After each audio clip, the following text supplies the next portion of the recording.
Hello friends, welcome back. आज मैं आपको अपनी कल की ही वीडियो को थोड़ा सा एक्सप्लेन करूँगी।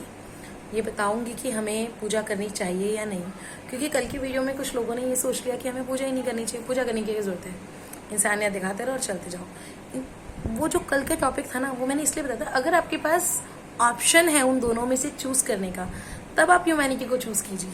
मैंने सिर्फ ये बोला था, पर फिर भी आज का वीडियो मैं आपको एक्सप्लेन कर रही हूँ कि हमें पूजा करनी चाहिए या नहीं। जी हाँ, हमें ज़रूर पूजा करनी चाहिए। इसका आंसर यही है। पूजा करने से क्या होता है? सबसे बड़ा सवाल, क्या पूजा करके कोई टाइम पास करता है? या पूजा करके हम दुनिया की चुगलबाजियों से या दुनिया से थोड़ा सा दूर हट के थोड़ी देर के लिए शांति लेते हैं? ये हमें शांति मिलती है उधर, मतलब ईश्वर में ध्यान लगाकर। ये बात तो है ये बात तो है कि हाँ, ईश्वर में ध्यान लगाकर हमें शांति मिलती है, पर हमारा ईश्वर को पूजने का जो मेन मोटिव होता है ना, वो होता है मुक्ति। क्योंकि एक इंसान का ही जन्म ऐसा है जिसमें हम उस ईश्वर से कनेक्ट हो सकते हैं और मुक्ति पा सकते हैं। ठीक है, मुक्ति के टॉपिक पे मैं कोई अलग वीडियो बनाऊंगी। आज मैं मुक्ति को इधर ही छोड़ रही हूँ। मुक्ति आई थिंक सबको पता होगा कि मुक्ति क्या होती है। नहीं पता तो मेरी अगली वीडियो का वेट कीजिएगा। और अभी मैं बात करती हूँ कि हमें ईश्वर की पूजा क्यों करनी चाहिए और किस तरीके से करनी चाहिए। ठीक है, तरीकों को समझाने के लिए मैं आपको एक छोटा सा एग्जांपल देती हूँ कि जैसे दो बंदे हैं, वो किसी रेस्टोरेंट में गए हैं खाना खाने के लिए, और उन्होंने फ्राइड राइस मंगवा लिया, चावल कुछ भी मंगा लिया, चावल मंगवाए हैं। तो एक बंदा तो उन चावलों को हाथ से खा रहा है और एक बंदा उन चावलों को चम्मच से खा रहा है। तरीके दोनों के अलग हैं, पर मोटिव उनका एक ही है कि उनको अपना पेट भरना है। पर चम्मच वाला हाथ से खाने पे कमेंट कर रहा है और हाथ से खाने वाला चम्मच से खाने वाले पे कमेंट कर रहा है कि ये तरीका गलत है, और वो कह रहा है वो तरीका गलत है। दोनों में से कोई भी तरीका गलत नहीं है, दोनों ही तरीके सही है। मेन मोटिव उनका है चावल खाना और अपना पेट भरना। ऐसे ही पूजा करने के, इबादत करने के तरीके अलग अलग हो सकते हैं। मोटिव सबका एक है, उस एक ईश्वर में मिलना।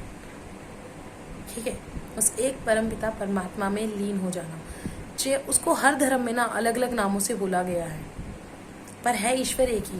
अब आप सब कहोगे हिंदू धर्म में तो बहुत सारे देवी देवता है, तो ईश्वर एक कैसे? अरे भाई समझो। फॉर एग्जाम्पल, मैं एक हाउसवाइफ हूँ। जब मैं खाना बनाती हूँ तो मैं अन्नपूर्णा माता बन जाती हूँ। जब मैं बच्चों को पढ़ाती हूँ तो सरस्वती माता, और जब मैं हिसाब किताब करती हूँ या कुछ पैसों का लेन देन करती हूँ तो लक्ष्मी माता का रूप ले लेती हूँ। अरे मैं तो एक ही हूँ। ऐसे ही वो ईश्वर एक है।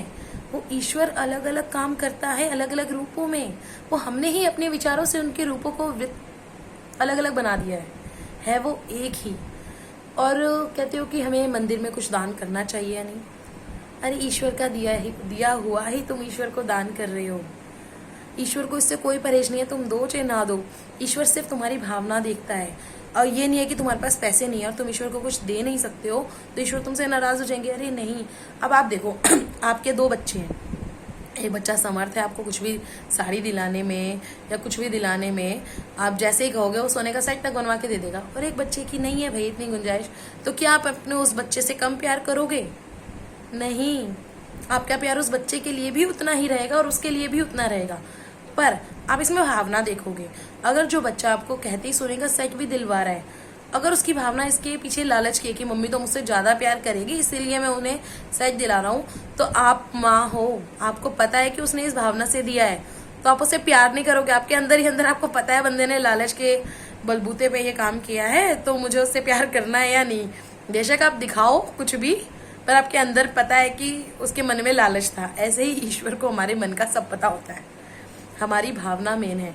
वो जो दूसरा बच्चा है, अगर वो एक बगीचे से फूल तोड़ के भी ले आएगा ना, और उसके मन में सिर्फ भावना अपनी माँ को प्रसन्न करने की है, खुश करने की है, आत्मसमर्पण की है, तो वही उससे ही माँ पिघल जाएगी।